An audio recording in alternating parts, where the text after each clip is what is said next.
Hello everyone खुलुमबाय नोंथांमोन गासैखौबो आंनि मोनसे गोदान भिडिअनि गेजेरजों आंनि गोसो गोरबोनिफ्राय आरोबाव फिन खेबसे बरायहरनाय थाबावबाय।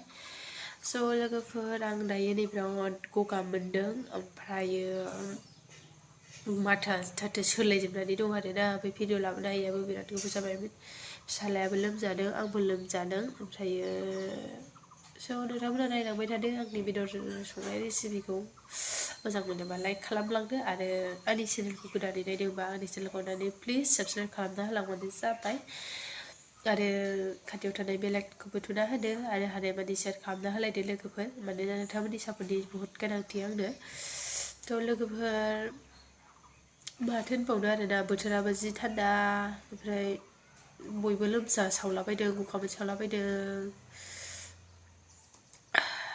हाला गन्थंआ नारथेजोब्बाय। थौदो बिदिब्ला भिडिअखौ नायलांदो। दायो सामब्राम गुफुर हाइजें मस्ला मस्लि बायदिसिना देना लानायखौ एवग्रोनानै लाबाय पियासजों लोगोसे मोजाङैनो। ओमफ्रायो दानिया बेदर होबाय लोगोफोर। बेदरखौ होनानै मोजाङै एरनानै लाग्रोबाय। एरनानै लानानै ओमफ्राय दायो संख्रि होबाय आरो लोगोफोर। संख्रिखौ होनानै लाबाय एसे बुरजायैनो होखाबाय संख्रिखौ। मानो होनबा संख्रिखौ बेदर एवनानै बुरजा होखाबासो बेदराव हाबो नालाय नाङो। ओमफ्राय दायो दसे खोबना दोनबाय आरो। ओमफ्राय दायो जेला बेदरा खामफ्राम खामफ्राम जायो अब्ला आङो हालदै होबाय। हालदै होनानै मोजाङै एरफिनलायबाय लोगोफोर। आङो मोजाङै एरनानै मिलायनानै लाबाय आरो लानानै ओमफ्राय दायो आङो आलु होबाय आरो। आलु होबाय होनानै ओमफ्राय मोजाङै एरलायबाय आलु होनायखौ आरामनो।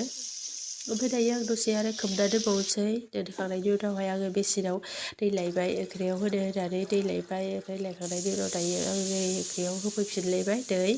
ओंख्रियाव दै होफैनानै मोजाङैनो बुरजा होखाबाय जबनायनि। ओमफ्राय मोजाङै एरग्लुंनानै लालायबाय एसे आराम।